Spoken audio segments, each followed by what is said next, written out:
कर सकते हैं, अगर उससे ज्यादा है तो प्रॉब्लम बढ़ सकती है। तो लिवर हमारा फैटी हो जाता है। अब जो लोग डायबिटीज है उसको समझते हैं, ये हमारा लिवर है, सबसे बड़ा ऑर्गन्स है हमारा लिवर का, और ये गाल ब्लेंडर है, पैनक्रियाज और सॉरी पित्त की थैली।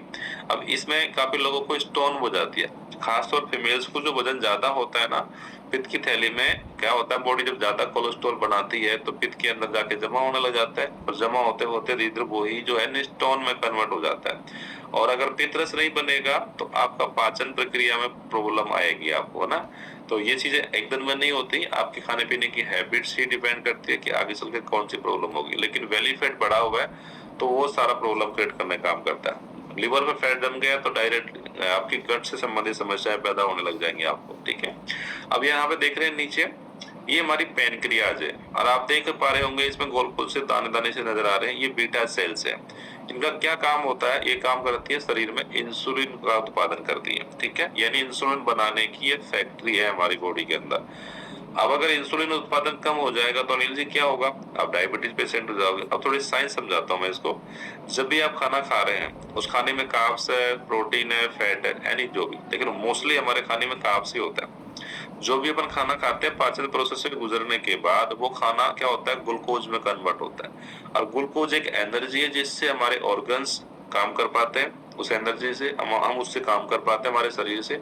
जो भी आप, मैं जैसे बोल पा रहा हूँ, मैं चल पा रहा हूँ, मैं वर्कआउट कर पा रहा हूँ, सब उस चीज से। अब आप क्या कर रहे हैं, ज्यादातर आपका खाने में एक तो रिक्वायरमेंट से ज्यादा कैलोरीज ले रहे हैं अपन, दूसरा ऐसा कोई फिजिकल काम नहीं कर रहे, तो वो ग्लूकोज है वो स्टोर होगा या इस्तेमाल होगा, ये डिपेंड करता है आपकी लाइफ स्टाइल पे। लेकिन वो ग्लूकोज है ना आपके ब्लड में ही फ्लो कर रहा है, जब तक फ्लो करता रहेगा जब तक हमारी पैनक्रियाज की बीटा सेल्स इंसुलिन नाम का हार्मोन रिलीज नहीं कर देती। तो इंसुलिन रिलीज होता है, इंसुलिन क्या काम करता है, वो हमारी सेल्स का लॉक खोलने का काम करता है, एक तरीके से चाबी का काम करता है, ठीक है। अब बाहर गेट पे मान लीजिए ग्लूकोज खड़ा है, खूब गेट बजा रहा है सेल्स का, खुल जा भैया, अंदर ले ले, अंदर ले ले, नहीं लेगा। इंसुलिन चाबी खोलेगा, जब वो गेट पे अंदर जाके तब वो अंदर जाएगा और हमें एनर्जी मिलेगी, है ना। तो अब क्या होता है कि जब आपका बेली फैट बढ़ रहा है, विस्लर फैट बढ़ रहा है, तो आपके ये जो पैनक्रियाज है इंसुलिन बनाने की फैक्ट्री, इनकी बीटा सेल्स के ऊपर धीरे धीरे धीरे धीरे जो है ना फैट की लेयर बनने लग गई, जैसे पहाड़ों में बर्फ जम जाती है ना, ठीक वैसे इसके ऊपर चारों तरफ से फैट बनने लग गई। तो ये इतना इंसुलिन नहीं बनाती जितनी आपकी बॉडी की जरूरत है। अब जरूरत है लेकिन उतना नहीं बन रहा, तो क्या होगा, आपका ब्लड शुगर लेवल हाई रहेगा, बढ़ा हुआ रहेगा, क्योंकि वो ग्लूकोज इस्तेमाल ही नहीं हो पाया, क्योंकि बॉडी को जितना इंसुलिन चाहिए था बॉडी ने नहीं बनाया, आपका वैली फैट बढ़ा हुआ था। तो मेजर प्रॉब्लम एक तो ये कारण होता है डायबिटीज का, कि आपकी बॉडी ने इंसुलिन का उत्पादन कम कर दिया, और उसके पीछे का कारण है आपकी बीटा सेल्स के ऊपर फैट की लेयर बनना। दूसरा कारण है कि इंसुलिन की फैक्ट्री उत्पादन तो ठीक कर रही है लेकिन उसको इस्तेमाल नहीं कर रहे, इसको बोलते हैं इंसुलिन रेजिस्टेंस की प्रॉब्लम। अब कई लोगों को देखोगे उनके ललाट पे, यहाँ पे बिल्कुल पूरे गले में, यहाँ पे पूरा डार्कनेस आने हो जाती है, मुझसे से निकल जाते हैं, ठीक है। अंडर आर्म्स में देखेंगे पूरा ब्लैक पड़ जाता है, ये साइन है आपको इंसुलिन रेजिस्टेंस की प्रॉब्लम हो रही है, लिवर फैटी हो रहा है, ठीक है। आप जाके जांच कराएंगे तो आप डायबिटीज आएंगे। उस केस में क्या होता है कि बॉडी इंसुलिन बना तो ठीक रही है लेकिन उसको इस्तेमाल नहीं कर पा रही, वो इंसुलिन हमारी सेल्स में डिलीवर नहीं हो पा रहा, है ना। दोनों केसेस में हम डायबिटीज पेशेंट हो जाते हैं। तो मेजर प्रॉब्लम क्या है यहाँ पे। अब आप क्या करेंगे बताओ, डायबिटीज होने के बाद में ब्लड शुगर बढ़ गया अनिल जी, तो आप क्या करेंगे, मेडिसिन खाएंगे। जबकि मेडिसिन में कोई ग्लूकोज तो होता, इंसुलिन तो होता नहीं है, और हमें ये तो पता चल गया भैया ये क्या चक्कर है, आप इतनी मेहरबानी किस लिए कर रहे हैं। ललिता जी स्क्रीन पर नहीं है, राम बाबू जी स्क्रीन पर नहीं है, रितु चौधरी जी स्क्रीन पर नहीं है, भाई इतनी मेहरबानी किस लिए कर रहे हैं आप, लीव करके आराम से अपना काम करो घर का भैया। ये हेल्थ उन्हीं लोगों की अच्छी होती है जो सीरियस है अपने लिए, कोई खतर भागवत तो हो नहीं रही जो आप लोग मतलब ऐसे बर्ताव कर रहे हो। भैया थोड़ा समझो, देखो जी एजुकेशन, जब तक हम ये नहीं सीखेंगे जिंदगी भर हमने गलती क्या करी है तब तक हम सीरियस नहीं लेंगे अपने आप को। और आपका सबका अपना शरीर का बात है, स्क्रीन पर रहिए प्रॉपर तरीके से, क्योंकि मैं स्क्रीन शेयर कर रहा हूँ, मैं कोई प्रवचन नहीं दे रहा हूँ जो भैया आप रसोई में काम करते करते भी सुनते रहेंगे। जब स्क्रीन में कुछ बताया जा रहा है, दिखाया जा रहा है ना, तो उसको सुनो प्रॉपर तरीके से। और समय नहीं है तो आप लीव कर लीजिए आराम से, कोई दिक्कत नहीं है, आपकी अपनी सेहत है। जस्ट एक सेकेंड।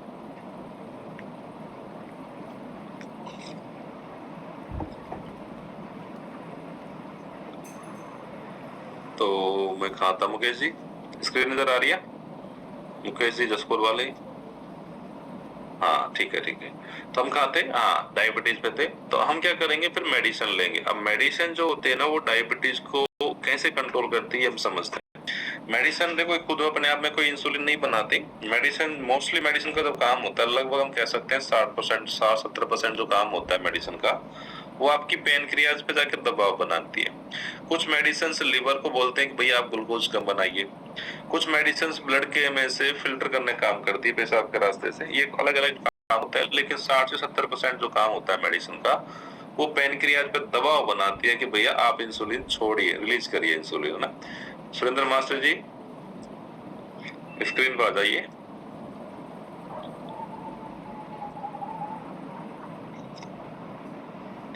डॉक्टर मैम जी वो स्क्रीन पे नहीं है, इनको वेटिंग में डाल दो, वेटिंग चालू कर दो। ठीक है, तो यहाँ पे ये मेजर प्रॉब्लम हो जाती है हमारा। अब हम क्या, जो भी प्रॉब्लम थी उसमें हम ट्रीट कुछ और कर रहे होते हैं, नीड कुछ और थी, ये यहाँ पे ये प्रॉब्लम हो जाती है। तो मेडिसिन खाते हैं, खाते खाते क्या होता है कि धीरे धीरे मेडिसिन की डोज बढ़ती जाती है, लेकिन हमारी डायबिटीज ठीक नहीं होती। क्यों ठीक नहीं होती? क्योंकि हम गलत ट्रीट कर रहे होते हैं। इसलिए कहते हैं जिंदगी भर मेडिसिन खानी पड़ेगी, क्योंकि डॉक्टर को पता है ये आलसी है, ये अपनी जीवन शैली अपने खान पान में कंट्रोल नहीं कर सकते, इस वजह से इनको जिंदगी भर मेडिसिन खानी पड़ेगी। फिर क्या होता है इंदिरा जी, मेडिसिन की धीरे धीरे डोज बढ़ती जाती है, क्योंकि वो बेअसर हो जाती है। और एक दिन ऐसा आता है कि डायबिटीज पेशेंट को इंसुलिन पे आना पड़ता है, टाइप 2 से टाइप 1 में कन्वर्ट हो जाती है आपकी डायबिटीज, क्योंकि आपकी पैनक्रियाज के बीटा सेल्स में कोई तेल नहीं बचता, यानी कि कोई इंसुलिन नहीं बचता, पूरा निचोड़ लिया आपने। जो चीज निचोड़ ली गई और बॉडी ने बनाना बंद कर दिया, उस केस में फिर आपको इंसुलिन के इंजेक्ट पे लगाने पड़ते हैं, लेकिन डायबिटीज ठीक नहीं होती। अब असल में रूट कोज क्या थी, उस पर आपने कभी काम ही नहीं किया। और हमारी कम्युनिटी में आके हम लोग कोई दवाई नहीं देते, ना कोई मेडिसिन देते, बस रूट कोज पे काम करते हैं और बॉडी अपने आप ठीक कर लेती है डायबिटीज, है ना। आगे चलते हैं अपन। अब आज की तारीख में देखो बोन्स की प्रॉब्लम सबसे ज्यादा है। अगर आप वजन ज्यादा लेके चल रहे हैं, नॉर्मल स्ट्रक्चर हमारा इस तरीके से होता है, और अगर वजन ज्यादा लेके चल रहे हैं, खासतौर देखो आप में से बहुत सारे लोग होंगे जहाँ पे कमर का यहाँ पे भी पोर्शन है, जहाँ पे L4 L5 जो पोर्शन है, इसमें सबसे ज्यादा हमारा बेली फैट का दबाव पड़ता है। कई लोगों के कमर की शेप भी आगे की तरफ झुकाव हो जाता है, इतना ज्यादा मतलब वो दबाव बढ़ा रहता है। तो हमारे डिस्क हो सकती हैं, जो ब्रेन से नीचे की तरफ जो नसें जाती है, उन नसें में दबाव पड़ सकता है, और नसों में दबाव पड़ता है तो यहाँ पे कूल्हे की हड्डी से लेके नीचे तक पूरा झंझनाट सा रहता है, पूरी बॉडी में क्रैक आना, बाइटें आना, ठीक है। और 1 किलो वजन अगर बॉडी में ज्यादा है खुशबू जी, तो आपके घुटनों पे 4 किलो वेट के बराबर भार पड़ेगा। और जसकौर मैडम, अगर यही वेट आप चढ़ाई चढ़ेंगे तो आपको 1 किलो वेट की जगह और 4 किलो वेट की जगह 6 किलो वेट के बराबर भार पड़ेगा। इतना ज्यादा इफेक्ट पड़ता है हमारी बॉडी में एक्स्ट्रा वेट लेके चल रहे हैं, ठीक है। तो वेट एक्स्ट्रा हो कोई प्रॉब्लम नहीं है, लेकिन मसल्स का होना चाहिए। तो यहाँ पे देखा हमने, और ये होते हैं हमारे ऑर्गन्स, इस तरीके से अंदर के ऑर्गन्स होते हैं। और यहाँ पे देखते हैं कि हमारा जब बेली फैट बढ़ता है तो टाइटली हमारे पूरे ऑर्गन्स को हम कवर कर लिए होते हैं। हमारी छोटी आंत, बड़ी आंत, पूरे ऑर्गन्स कवर हो जाती है। जैसे पेट की साइज बढ़ जाती है, कमर की साइज बढ़ जाती है, और हमारे ऑर्गन्स की परफॉर्मेंस जो होती है वो कम होने लग जाती है, जिसकी वजह से बहुत सारी लाइफस्टाइल डिजीज हमारे साथ में होती है। और जिंदगी भर हम इस पे हम काम कभी करते नहीं है। ये हमारे खून की नलियां हैं, ये आरबीसी, डब्ल्यूबीसी, कोई ऑक्सीजन कैरी हुई है और ना न्यूट्रिएंट कैरी करे हुए, ये का काम होता है। ये परिवहन का साधन है, ये हमारे न्यूट्रिशन को कैरी करके चलते हैं और हमारी सेल्स तक पहुंचाती है। अब रास्ता सकड़ा हो गया, ट्रैफिक जाम हो गया, है ना, अब हार्ट पे लोड पड़ेगा, बीपी बढ़ेगा हार्ट का। तो मेजर प्रॉब्लम क्या थी, अब उस चीज पे हम कभी काम ही नहीं करते, हम दवाइयां ले जाते हैं। देखो रास्ते में पूरी रुकावट आ गई, यही मेजर प्रॉब्लम है। Heart attack, paralysis, brain haemorrhage, stroke का ये प्रॉब्लम बनता है, वो ये कारण बनता है। तो अपन को अपना बेली फैट का हमेशा ध्यान रखना है। 3 से 6 के मिडिल ही होता है, अगर ये बढ़ रहा है तो प्रॉब्लम होती है। अब कुछ लोग ऐसे होते हैं जो अल्कोहल वगैरह करते हैं, दबा के करते हैं। तो अल्कोहल करने वाले जो है को देखो लिवर को किस तरीके से पकौड़े की तरह तल देते हैं हमारा, ठीक है। तो ये अपन को ज्यादा नहीं करना, लिमिट में हर चीज ठीक लगती है अगर करते हैं तो, अदरवाइज तो बंद कर दो तो बहुत बढ़िया है। तो हमने देखा कि हमारा जो वैली फैट है नॉर्मली 3 से 6 के मिडल में होना चाहिए। टोटल बॉडी फैट परसेंटेज 10 से 20% मेल कैटेगरी में, और फीमेल कैटेगरी में 20 से 25% ही नीड होती है। फिर तीसरा वेट आता है हमारी बॉडी मसल्स मास का। जो मसल्स मास होता है ना, वो आप अपने फैट परसेंटेज से 1.5 गुना 2 गुना ज्यादा रख सकते हैं, तो आप एक्स्ट्रा वेट रख लो, कोई समस्या नहीं है। तो कितना होना चाहिए मेल की बॉडी में? मेल की बॉडी में नॉर्मल मसल मास 32 से 35 होता है। अब आप देखेंगे आपकी फैट परसेंटेज आता है तो आपका 27-28 के आसपास आ रहा होगा, है ना, मसल्स मास, जो काफी वीक होता है, ये काफी कम आ रखा होता है। अगर आप फीमेल हैं, नॉर्मली आपका 25 से 28 के मिडिल में नॉर्मल होता है, और फीमेल्स का देखते हैं तो लगभग 17, 18, 19 के अराउंड में हमारा आता है। अब धीरे धीरे आपकी इस पूरी प्रक्रिया के अंदर एक मसल ही है जो ग्रो करेगा, और जो होगा वो फैट लॉस होगा, बाकी सारे पैरामीटर्स आप ग्रो करेंगे। तो नॉर्मली दोबारा लिख लीजिए, मेल है तो आप 32 से 35 होना चाहिए, और फीमेल है तो 25 से 28 नॉर्मल होना चाहिए। अगर आपको एक्स्ट्रा वेट रखना है तो फैट परसेंटेज मेल कैटेगरी में 10 से 20% होनी चाहिए, और मसल्स मास जो होता है 35 से 40, एक्सीलेंट वाली मसल्स हमारी बॉडी में हो तो आप 20 किलो 25 किलो वजन एक्स्ट्रा रख सकती हैं। ठीक है जसकौर मैडम? अगर जसकौर मैडम से कहते हैं लोग बहुत दुबली पतली लगी, तो जसकौर जी 20 से 25% फैट हो और 28 से 30 मसल्स मास हो, आप बेसिक 15 किलो वजन एक्स्ट्रा लेके चलो, जितना पहले लेके चल रहे थे ले सकते, कोई समस्या नहीं है। जिसको भी लगता है कि मैं तो बिल्कुल दुबला पतला लगूंगा, तो वो अपना मसल्स ग्रो करके वापस अपना वेट वहीं ले जा सकते हैं, हमें कोई समस्या नहीं है, न कोई प्रॉब्लम आपको होने वाली है। ठीक है, फिर आते हैं रेस्टिंग मेटाबॉलिज्म। अब रेस्टिंग मेटाबॉलिज्म आप देखते हैं कि आप में से काफी सारे लोग अच्छे से फॉलो कर रहे हैं, लेकिन वजन नहीं छोड़ रही बॉडी, वजन नहीं जाता है, सबका अलग अलग जाता है। तो वो क्यों जाता है उसको समझते हैं। रेस्टिंग मेटाबॉलिज्म आपकी एक तो होता है कि आपकी लाइफस्टाइल कैसी है, और आपका खान पान कैसा रहा है, दिनचर्या कैसी रही है, आपकी गट हेल्थ कैसी है, ये सारी बातों पर निर्भर करता है। तो जो मेटाबॉलिज्म जितना अच्छा होगा, जैसे मेल की बॉडी के अंदर लमसम 1800 के राउंड में होना चाहिए, और फीमेल की बॉडी में लमसम 1500 के राउंड में होना चाहिए। ठीक है, लेकिन काफी सारे लोगों को देखते हैं काफी से स्लो डाउन होता है। अगर आपके पास एमरॉन की मशीन है, आपने चेक किया होगा, तो ये काफी स्लो डाउन मिलता है। तो स्लो डाउन क्यों होता है, पहले तो ये समझाता हूं मैं आपको। सबसे पहले आपको चेक करने की जरूरत है कि आप थायराइड पेशेंट तो नहीं है। थायराइड का सीधा संबंध हमारे मेटाबॉलिज्म से होता है। ठीक है, अगर आप फीमेल हैं तो चांस ज्यादा है थायराइड होने के। आपके हार्मोन्स, थायराइड हो गया, पीसीओडी, पीसीओ, चचेरी मौसेरी बहन है, आगे पीछे जरूर आती है। जैसे बीपी शुगर है ना, ये आगे पीछे जरूर आते हैं, एक बार आ गया तो दूसरा 100% आएगा देर सवेर।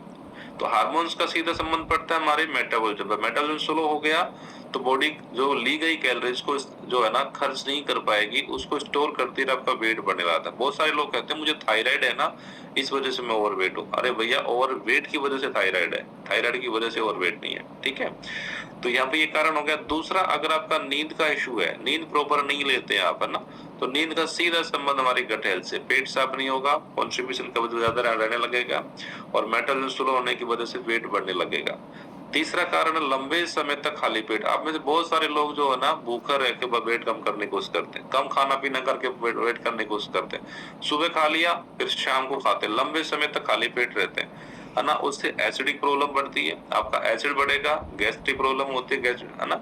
और मेटाबॉलिज्म स्लो डाउन होने की वजह से वेट कम होने से बढ़िया की जगह वेट बढ़ने लग जाता है। तो आप साइंस को पहले समझिए। ठीक है, स्ट्रेस लेवल बहुत ज्यादा हाई रहता है, टेंशन बहुत ज्यादा करते हैं, तनाव में बहुत रहते हैं, और लंबे समय तक ये चीज रहती है, तो उससे भी हमारा मेटाबॉलिज्म स्लो डाउन होता है, कार्टिसोल का हार्मोन बढ़ जाता है बॉडी में। तो उससे क्या होता है, पेट साफ नहीं होता, कब्ज की प्रॉब्लम बनती है, कॉन्स्टिपेशन रहता है। और लंबे समय तक अगर कब्ज बनी रहती है तो यही समस्या पाइल्स में कन्वर्ट हो जाती है। अब कन्वर्ट कब्ज क्यों रहती है? कब्ज के होने के पीछे बहुत सारे कारण है। फाइबर की डेफिशिएंसी, पानी कम पी रहे, नींद का प्रॉपर इंटेक नहीं है, खाने में हार्मफुल केमिकल वाले मसाले बहुत ज्यादा कंज्यूम कर पा रहे, लंबे समय तक खाली पेट रह रहे हैं, है ना। तो ऐसे बहुत सारे कारण होते हैं हमारी कब्ज पैदा होने के। तो हमें अपने आप को समझना है, अपनी बॉडी की एक एक मूवमेंट को समझना है और उस पर काम करना है। तो मेटाबॉलिज्म स्लो हो गया, ये कारण थे कुछ। अब स्लो मेटाबॉलिज्म होगा, जैसे जिसका ज्यादा मेटाबॉलिज्म होगा उसका उतना ही अच्छा वेट निकलेगा, जिसका कम होगा उसका कम निकलेगा। तो किसी से कंपैरिजन नहीं करना कि भाई इसका तो इतना निकल गया, मेरा इतना निकल गया। भाई सबका मेटाबॉलिज्म सिस्टम अलग अलग होता है। ठीक है, दूसरा हेल्थ इश्यूज अलग अलग होता है। अब कई लोग ऐसे हैं जैसे हमारे जो अंडरवेट चले जाते हैं, अंडरवेट जो उनका मेटाबॉलिज्म, जैसे फीमेल्स की बात कर रहे थे, तो लगभग उनका 800 से लेके और 1100 का राउंड में मिलता है, वो बिल्कुल दुबले पतले हो जाते हैं। मेल की बात करते हैं तो लगभग 1300, 1400, 1500 तक रेंज में आ जाते हैं। तो वो लोगों को क्या, कितना भी कुछ खिला लो, वो खाना लगता ही नहीं है बॉडी के अंदर। ऊपर से डालते हैं बेचारे, नीचे निकल जाता है, कुछ है ही नहीं। कुछ है भी खा ले तो पचता नहीं है, लूज मोशन हो जाते हैं। उनकी अपनी समस्या है। आंधी आ गई तो मतलब छुप जाते हैं बेचारे क्योंकि उड़ने का डर रहता है, दुबले पतले रहते हैं, खाना लगता ही नहीं बॉडी के अंदर में। तो उनका सारा मेजर प्रॉब्लम क्या है कि उनको खाने को लगाने वाली जो सेल्स हैं वो डेड सेल्स ज्यादा हो जाती हैं और एक्टिव सेल्स कम हो जाती है, और मेटाबॉलिज्म स्लो होने की वजह से खाना पीना लगता ही नहीं, इस वजह से उनके साथ में प्रॉब्लम्स होती है। साथ में बीपी लो की समस्या हो जाती है, बीपी लो हो जाता है, उनका इलेक्ट्रोलाइट का बैलेंस बिगड़ जाता है, चक्कर आना, वीकनेस फील करना, आंखों के सामने अंधेरा छा जाना, कमजोरी फील करना। इसके अलावा अगर आप फीमेल हैं और उस एज पर्टिकुलर को बिलोंग करते हैं तो लिकोरिया की, सफेद पानी की समस्या हो जाती है, मेल के साथ में दांत की समस्या होने लग जाती है, ठीक है, पेट साफ नहीं होगा, कॉन्स्टिपेशन, कब्ज की प्रॉब्लम हो जाती है। तो मेटाबॉलिज्म बहुत अच्छा हेल्दी होना जरूरी है, जितना हेल्दी होगा उतना बॉडी कैलोरीज को चलाएगी, ठीक है। तो ये आरएम लेवल पर डिपेंड करता है आपका वेट। अब एमरोड की मशीन क्यों मंगाते हैं, लिख लीजिए मोटा मोटा, वेट लॉस जर्नी में आरएम लेवल रोज कम होना चाहिए। मंजू जी, आरएम लेवल कम हुआ तो वेट कम होके आएगा, आरएम लेवल बढ़ के आया तो इसका मतलब मंजू जी कुछ भी फॉलो कर रहे नहीं रहे। मैं आपको क्लियर कह दूं कि कई लोगों को लगता है कि भैया मैं तो शेक पी रहा हूँ, हम पे एहसान कर रहे हैं, है ना। शेक पीने से आपकी बॉडी की सिर्फ न्यूट्रिशन वैल्यू पूरी होगी। अगर आपने जितनी बॉडी की रिक्वायर्ड कैलोरीज है, अगर उससे कम कैलोरीज खाई तो वजन कम होगा, और अगर ज्यादा कैलोरी खाई तो वजन बढ़ के आएगा। तो ये आरएम लेवल जो हम देखते हैं ना, आरएम लेवल आपका वेट लॉस जर्नी में कम होता है, वेट गेन करना है तो रोज बढ़ता है, ठीक है। और ये तभी बढ़ के आएगा जब आपने एक्स्ट्रा कैलोरी खाई, क्योंकि हमने जो डाइट प्लान बना के दी है वो डेफिशिएंट कैलोरी बना के दी है, यानी 800 से 1000 कैलोरी, 1200 कैलोरी की डाइट प्लान बना के दी है, और बॉडी की जरूरत की 1600 कैलोरीज, 1800 कैलोरीज, किसी के 2000 कैलोरीज, है ना। तो उसके हिसाब से डाइट प्लान बना के देते हैं, और हमने आपको डेफिशिएंट कैलोरी दी। अब आपका वेट लॉस होना चाहिए, लेकिन अगर वेट बढ़ के आया तो इसका मतलब आपने कुछ न कुछ चीटिंग की है। तो ये एमरोड की मशीन है ना, इस पे आप चढ़ेंगे सुबह तो आपका आरएम लेवल बढ़ा मिलेगा। तो आप ना खिचौरी पकड़ी जाती है, बताइए क्या खाया आपने, आपका केयर टेकर पूछेगा आपसे, है ना। तो हालांकि 21 दिन ईमानदारी से फॉलो कर लो, महीने में 2 दिन जो है ना हम आपको चीट डे दे रहे हैं, बहुत होता है। अगर आपको सेहत अच्छी करनी है और सेहत अच्छी नहीं कर सकते, मन में कंट्रोल नहीं है, तो भैया पैसों का इंतजाम करके रखो। आप हॉस्पिटल वाले भी तो बेचारे बैठे दुकान खोल के, अगर आप भी फिर यही सारे फिट हो जाओगे तो बेचारे वो तो भूखे मर जाएंगे, कुछ लोग वहां भी तो जाएंगे, है ना। तो कहने का मतलब है सीरियस लेना हमारी हेल्थ को। फिर आगे चलते हैं बायोलॉजिकल बॉडी। अब बायोलॉजिकल बॉडी है ना, इसको थोड़ा सा ज्यादा सीरियस लेने की जरूरत है। जस्ट मैं एक सेकेंड में आपको पहले इमेज दिखाता हूँ, ये देखो।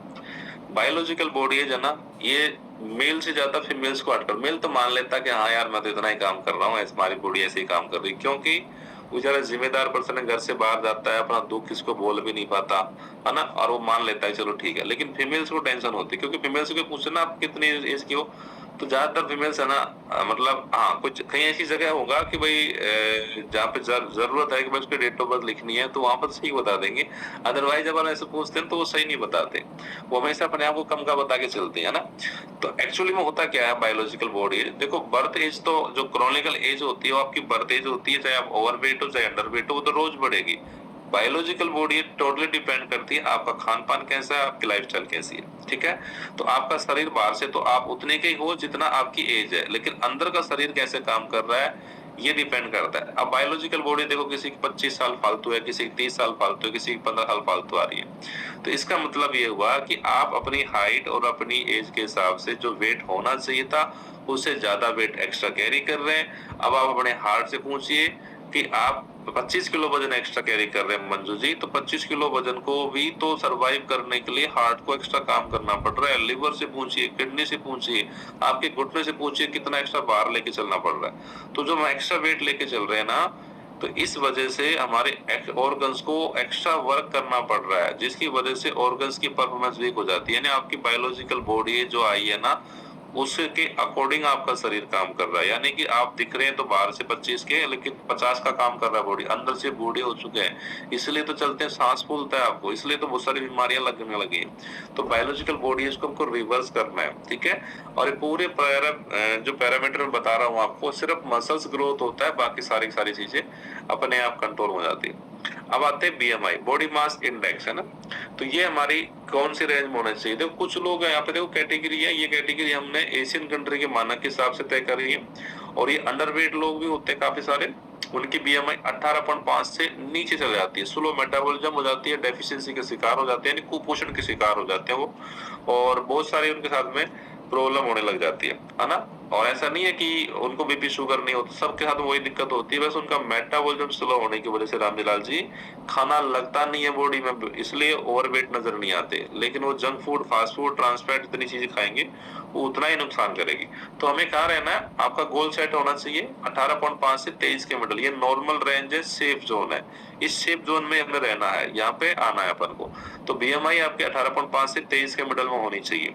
तो सबसे पहले 23 बीएमआई का गोल लिखो, 23 बीएमआई सबसे बेस्ट है, और उससे भी ज्यादा बेस्ट होती है 21 बीएमआई, जिसे हॉलीवुड बॉलीवुड बीएमआई कहते हैं, ठीक है।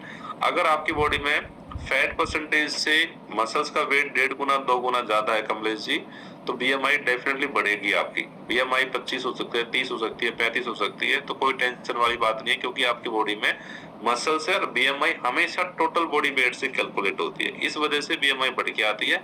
लेकिन अगर फैट ज्यादा है तो टेंशन ही टेंशन है। अब टेंशन क्या क्या है आप देखते हैं थोड़ा सा। अब आप देखो जिनका 23 से लेकर 29.9 बीएमआई है, देखना अपने आप में, तो आपका हाई ब्लड प्रेशर की संभावनाएं बढ़ जाती है। कोलेस्ट्रॉल अगर आप जांच कराएंगे लिपिड प्रोफाइल, तो कोलेस्ट्रॉल का बढ़ा होगा, टाइप 2 डायबिटीज का रिस्क बढ़ जाता है, सिलिकोपिनिया का रिस्क बढ़ जाता है। तो ये जहाँ पे जितनी भी डिजीज है ना, इनका रिस्क बढ़ जाता है। तो हमारे को ऊपर नहीं जाना भाई, अपन को वापस ग्रीन जोन की तरफ ही आना है। तो आप किस कैटेगरी में है आप खुद चेक कीजिए, ठीक है। 30 से ज्यादा जो भी है, अब जैसे कोविड आया था, कोविड के अंदर जो लोग मरे गए थे उनकी जो एवरेज बीएमआई आई थी 30 से ज्यादा बीएमआई थी, मतलब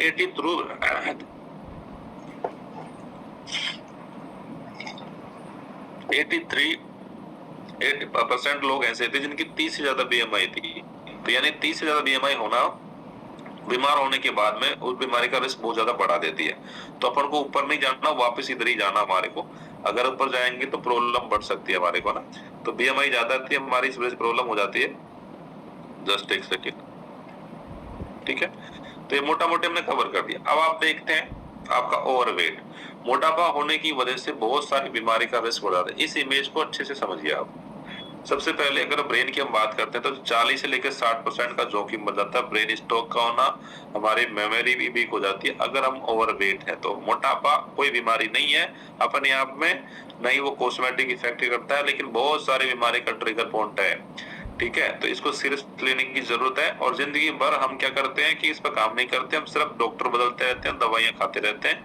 लेकिन ये मोटापा आया क्यों, क्या कारण था, बॉडी की क्या नीड थी, उस चीज को हम समझेंगे अगर आप एजुकेशन को सही से फॉलो करेंगे तो।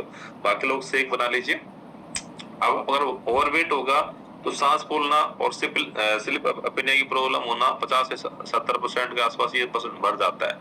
स्लीप अपनिया में क्या होता है कि रात को ऑक्सीजन सिलेंडर लगा के सोना पड़ता है, ठीक है। आपको डायबिटीज जो है, टाइप 2 डायबिटीज होने का रिस्क 70 से लेकर 85% हो जाता है अगर आप ओवरवेट हैं तो।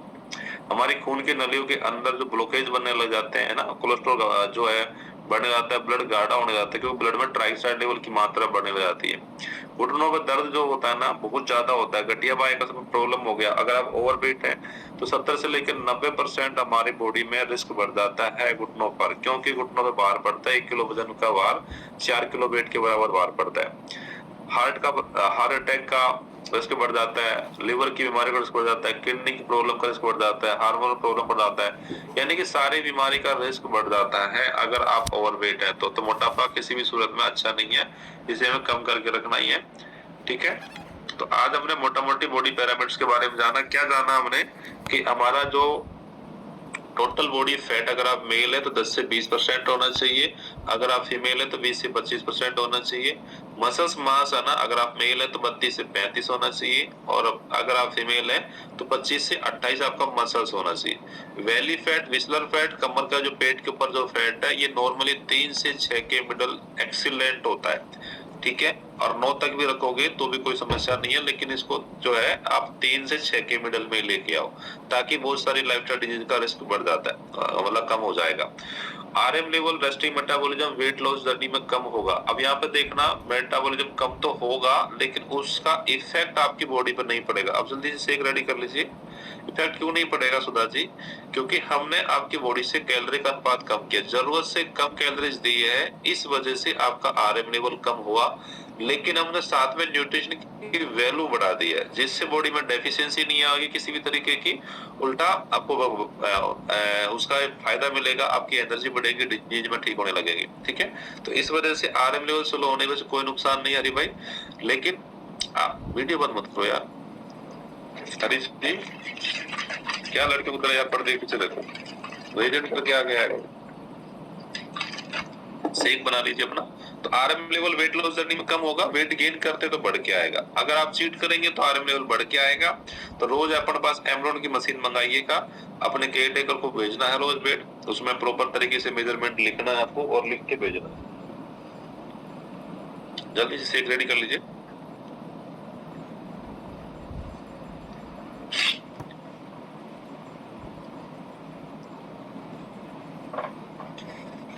तो आज हमने बॉडी पैरामीटर्स के बारे में जाना। अब कल जानेंगे हमारे खान पान में हम ऐसी क्या गलतियां कर रहे थे, जो कहते हैं ना पेट भरने के लिए पेट ही भर रहे थे, वाकई हमको समझने की कोशिश करेंगे बॉडी की क्या नीड थी, हम क्या दे रहे थे, जिसकी वजह से हम ओवरवेट हो गए, बहुत सारी बीमारी का शिकार हो गए।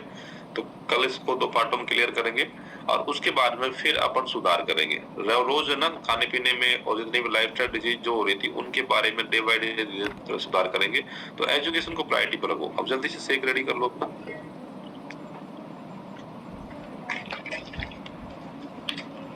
कमल जी शेक बना लीजिए भैया। शेक को पहले बना के रख दीजिए, कम्युनिटी के साथ में शेक बनाते हैं, फिर फोटो भी लेते हैं। फोटो लेने का मतलब आपकी हाजिरी लग जाती है, ठीक है, क्योंकि आप एजुकेशन में थे या नहीं थे।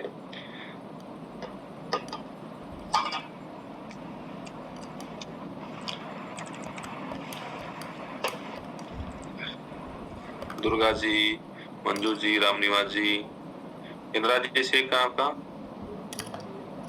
जसकोर मैडम। अभी मैंने आपको बताया कि आपका मेटाबॉलिज्म स्लो डाउन होने में आपका समय पे खान पान करना न करना की वजह से भी होता है। बड़े बुजुर्ग कह गए कि पहले पेट पूजा बाकी काम दूजा, ठीक है। तो हम सर घर में काम में बिजी में इतने हो जाते हैं कि हम अपना खाना पीना ही भूल जाते हैं टाइम से, और काम में व्यस्त होने के बाद पता भी चलेगा कब 9 बज जाएंगे शेक पीते पीते। इसलिए कम्युनिटी के साथ में टाइम से शेक भी ले करो। मीरा जी, सजना देवी जी और रेडमी के नाम से मैडम जी जो है ग्रीन सूट पहन के, शेक कहाँ आपका? हाँ जी, शेक नहीं है आपके पास?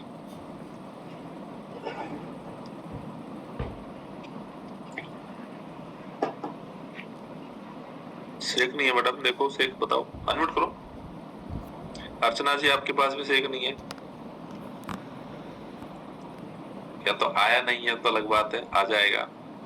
और वीवो के नाम से मैडम जी शेक बनाया हुआ है, लेकिन आपने कप में बना रखा है ना, कप में नहीं, कांच के गिलास लेके आओ ना। कांच के गिलास में एक तो दिखाई भी देता है, टेस्टी भी लगता है। तरुणा जी शेक कहाँ आपका? ओके ओके, थोड़ा सा ऊपर करके रखो। लोकेश जी बाहर हो आप।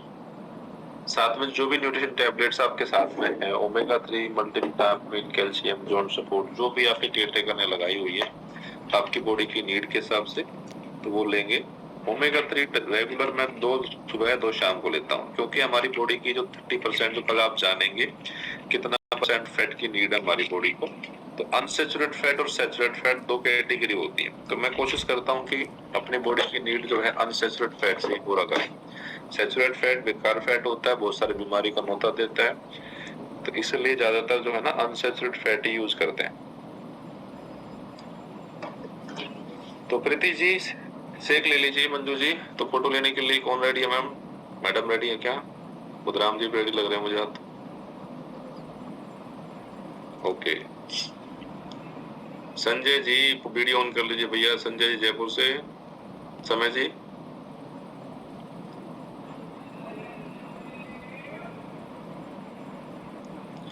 मुकेश जी, क्या बच्चों का से कप लेके बैठे हो यार, बड़ा गिलास लेके आओ भाई। वो है इसमें, लेकिन वो बड़ा गिलास का ही अलग फील आता है।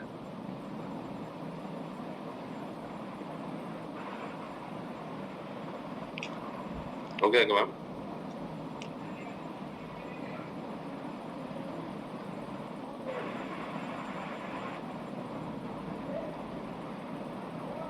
डॉक्टर मैम हो गया क्या? सारे स्टेज बने हुए? हो गया सर, हो गया। Thank you sir. Okay, thank you thank you thank you.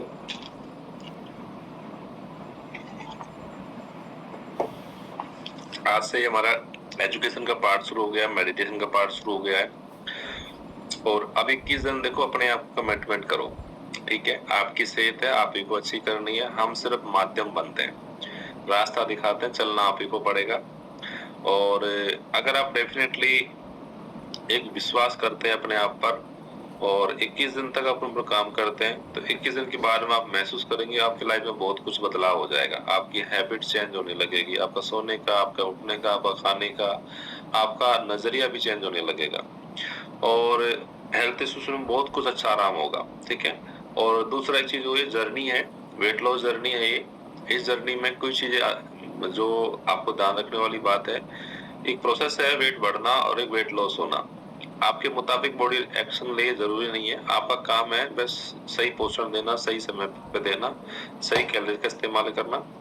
Body को कभी इंच लॉस होगी, कभी फैट लॉस होगा, कभी मसल्स गेन होगी, कभी बॉडी रेस्ट करेगी, कभी वेट बढ़ के आएगा, ये चलता रहेगा, ठीक है। तो ऐसा बिल्कुल ना सोचिएगा कि सर मेरा तो आज तो वजन के चल गया, मैं तो यही फॉलो किया, कल तो मेरा वजन नहीं गया, कल तो बढ़ के आया था, है ना। अब आपके पास एमरॉन की वेट मशीन है, आप रोज अपना वेट मेजरमेंट लिखेंगे तो उसमें आपको पता चलेगा कि आपकी बॉडी में क्या कुछ है। आप मान लीजिए किसी के पास एमरॉन की मशीन है, सिंपल सादा मशीन है, वो सिर्फ वेट शो कर रही है, आप मशीन पर चढ़ गए, लेकिन आपका जो फैट परसेंटेज है सुमन जी, 5% आपका फैट लॉस होके 5% मसल्स गेन हो गया, तो टोटल वेट में अंतर तो आएगा नहीं। अब आप परेशान होंगे कि सर मेरा तो वजन नहीं जा रहा, तो क्या आपको पता कैसे चलेगा कि वजन बॉडी में मसल्स का वेट बढ़ गया है। जब प्रोटीन की वैल्यू पूरी करेंगे तो मसल्स बढ़ता है। आप देखेंगे हेल्दी वे में जब वजन कम होता है ना, तो आपके सारे parameter biological body age reverse आएगी। आप देखेंगे कि भाई आप पहले 50 साल का बायोलॉजिकल बॉडी 50 साल की आई थी, अभी आपकी 45 साल आ गई, 5 साल जवान हो गए आप अंदर से। तो आपको आपकी एनर्जी का लेवल, अब आप कहेंगे सर पहले तो मैं थक जाता था काम करते, थक जाते थे काम करते, अब मेरे सांस नहीं फूलता, एनर्जी होगी, सारा घर का काम कर लेती हूँ, सब कुछ बढ़िया। क्यों? क्योंकि आपका शरीर 5 साल जवान हो गया अंदर से भाई, इस वजह से आपका मसल्स मास ग्रोथ होगा, बाकी सारे पैरामीटर डाउन जाएंगे, सिर्फ ये बढ़ेगा। अब आरएम लेवल स्लो डाउन जाने की वजह से बहुत सारे इफेक्ट पड़ते हैं, लेकिन आपकी बॉडी में नहीं पड़ेंगे क्योंकि हम आपका पोषण पूरा कर रहे हैं। इफेक्ट जब पड़ता है जब आप खुद से ट्राई कर रहे थे, खाना पीना कम कर देते थे, कैलोरी कम कर दी, वर्कआउट बहुत ज्यादा कर रहे थे, टॉर्चर कर रहे होते बॉडी को, लेकिन ऐड क्या करना था उस चीजों को समझा नहीं। सबसे मेन जरूरी थी कि हमारे इंसानों ने, हमारी बॉडी को चाहिए क्या, हमारी बॉडी को क्या रॉ मटेरियल चाहिए जो हमारी थाली से मिलना चाहिए था, वो चीज को समझना है। जिसने समझ लिया ना, उसने जिंदगी भर अपनी सेहत को मेंटेन रख सकता है वो, और जिसने नहीं समझा वो बहुत जल्दी हॉस्पिटलों की लाइन लगाएगा। तो दुनिया में सबसे अच्छा इन्वेस्टमेंट है अपने सेहत पे इन्वेस्ट करो, अपने खाने में इसमें इन्वेस्टमेंट करो। हम क्या करते हैं, ज्वेलरी ला लेते हैं जो चीजें कोई काम की नहीं है। अरे भैया जिंदगी भर इस शरीर में रहते हैं, इस शरीर से खा रहे हैं, कमा रहे हैं, ना, और इस शरीर को सही पोषण नहीं देते। इसको क्या देते हैं, पिज्जा, बर्गर, मोमोज, मिठाइयाँ, कई तो मुंह पानी आ गया ये देते रहते हैं। हालांकि दो कोई बात नहीं, चीजों को घर की बनी हुई कभी कभी चीट कर लो, ठीक है, मन को भी नहीं मारना होता है। एक दिन अनहेल्दी फूड खाने से आप बीमार नहीं होने वाले। हाँ, अगर अनहाइजीन होगा तो शायद बीमार भी हो जाओ, लेकिन एक दिन हेल्दी हेल्दी खाना खाने से आप फिट भी नहीं होने वाले, ठीक है। तो चीट कर लो, कोई प्रॉब्लम नहीं है, लेकिन कम से कम अपन को अपने जो आइडल गोल है ना, जो आज अपने सेट किया, उस पर पहुंचना जरूरी है, ठीक है। तो 23 बीएमआई का गोल सेट करेंगे, फिर उसके बाद में 21 बीएमआई पाएंगे, और फिर आपको लगता है कि मैं तो बहुत दुबला पतला हो गया, तो फिर मसल्स गेन करेंगे, और मसल्स गेन करने के बाद में डाइट शेड्यूल भी अलग हो जाता है। उस तरीके से फिर आप अपना वेट भी बढ़ा सकते हैं। और इस प्रोसेस में बहुत सारे जो है ना आपके फैमिली मेंबर, अड़ोसी पड़ोसी, जिन्होंने खुद का तो कुछ किया नहीं, वो कहेंगे दुर्गा जी पहले ही अच्छी लगती थी, दुर्गा जी गोलू मोलू, है ना, अब तो बिल्कुल कमजोर, सूख गई बेचारी, कमजोर, अच्छे नहीं लग रही। और उसमें उनका भी कसूर नहीं है। दुर्गा जी क्या करते हैं कि क्या नया कपड़ा लेके आना, वो पुराने कपड़े जो सूट सलवार जो भी थे ढीले ढीले, उन्हीं को खैर चल जाते हैं। अब पड़ोसी को लगेगा कि दुर्गा जी बीमार हो गई है ना। तो जो भी वजन कम कर रहे हैं ना, उनसे एक बार रिक्वेस्ट है कि आप है ना अच्छे कपड़े जरूर खरीदें, फिट वाले। पुराने कपड़ों को लपेट के नहीं चले, उनको लेके चलोगे तो बीमार दिखोगे। और आप जब नए कपड़े पहन के आओगे तो आप देखेंगे आपकी चाल ढाल सब कुछ बदल जाएगी, कॉन्फिडेंस लेवल बढ़ जाता है। इतना फर्क पड़ता है कपड़ों का, फिटनेस का, ठीक है। नहीं मानते हो चीजों को? जिस दिन आप नई साड़ी पहन के आते हो, आपके साथ चाल ढाल खुशबू सी अलग ही होती है ना। क्योंकि कॉन्फिडेंस देता है फिटनेस, कपड़े अच्छे दिखते हैं तो, और फिटनेस अच्छी हो तो और भी ज्यादा कॉन्फिडेंस आता है। और हम बाहर लेके चल रहे हैं वेट को एक्स्ट्रा, तो फिर कॉन्फिडेंस नहीं आता, फिर तो प्रॉब्लम बढ़ती है हमारे साथ में। ठीक है, तो हमेशा एक दो जब वेट कम हो जाता है थोड़ा कपड़ों में इन्वेस्ट करना है अपन को, अच्छे अच्छे कपड़े पहनना है, लेकिन खाने पे से प्रॉपर फोकस करके रखना है। जो बॉडी को चाहिए वो प्रॉपर दो, अच्छी नींद की क्वालिटी लो, 7 से 8 घंटे की नींद जरूरी है, स्ट्रेस लेवल को कंट्रोल करके रखना है, पानी 20 किलो वजन पर 1 लीटर पानी की नीड होती है, उसको पूरा करते रहना है। फिजिकल एक्टिविटी शुरुआत में जितना बॉडी अलाउ करती है, जो भी आपके हेल्थ इश्यूज है उसके हिसाब से आप कर सकते हैं। ठीक है, वेट बहुत ज्यादा है बॉडी के अंदर, मैं कहता हूँ कि जिनकी बीएमआई लगभग 40 से प्लस है, मैं उनको वेट करने के लिए नहीं, वर्कआउट करने के लिए नहीं बोलता कि भैया आप अभी जो है ना खाना पीना ठीक करो, अपना आप बाद में वर्कआउट बढ़ाएंगे आपका, और हल्का फुल्का कर सकते हैं, कोई प्रॉब्लम नहीं है अगर आपकी बॉडी अलाउ कर रही है तो। ठीक है, और इस प्रोसेस में समय लगेगा, तो आपको सीखना है प्रॉपर तरीके से। 2 महीना अगर आपने प्रॉपर एजुकेशन सुनी, क्योंकि हर बार पूरे टॉपिक कवर नहीं होते, कुछ न कुछ रह जाता है, तो डेफिनेटली आप अपनी रसोई को ठीक कर पाएंगे। रसोई ठीक होगी तो पूरे परिवार की सेहत ठीक होगी। थैंक यू, आपने समय दिया, और मिलते हैं इवनिंग में। इवनिंग में शायद हैप्पी ट्वेल्थ का सेशन रहेगा, सभी को ज्वाइन करना है, कोई भी क्लास मिस नहीं करेगा। खाने पीने की पिक्स ग्रुप में शेयर करेंगे।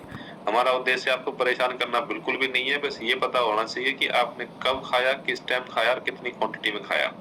अब आपने भेज दी नीलम जी सारी फोटो, अनुमानित कर लेंगे भैया आज 800 कैलोरी के आसपास खाना खाया, 900 कैलोरी के आसपास खाना खाया, 1000 कैलोरी का, क्योंकि आप केयर टेकर सब कैलकुलेट कर लेते हैं। अब सुबह मशीन में देखते हैं नीलम जी का 700 ग्राम वेट बढ़ गया, तो बताओ नीलम जी क्या खाया आपने, मतलब क्या छुपाया। जो हमें भेजा था वो तो ठीक था, लेकिन जो पर्दे के पीछे आपने खाया ना, वो पब्लिकन दिखाई देता है, क्योंकि मशीन तो सुबह बताई देगी, है ना। तो इसलिए रोज वेट करना, रोज वेट भेजना है, और जिनका केयरिंग मैं कर रहा हूँ उनका मैं फ्लायर भी बनाता हूँ, रेगुलर फ्लायर बनेगा आपके पास। पिछली बार 2-4-5 दिन बनाए थे, फिर कुछ निजी कारणों से व्यस्त हो गए, नहीं बना पाए। तो रोज वेट भेजना है आपको, ठीक है, चाहे वेट बढ़ के आए चाहे वेट कम हो के आए। तो जिनका मैं केयरिंग कर रहा हूँ, अगर मेरे पास फोटो नहीं है तो फोटो भेज दीजिएगा, और डेली की मेरिट बनाएंगे। आप देखेंगे एक एक दिन में 1-1 1.5 किलो तक वेट निकलता है। ठीक है, तो जितेंद्र जी वेट भेजना है और फोटो भी भेजनी है मेरे को भी। चलो थैंक यू, मिलते हैं इवनिंग में। Thank you.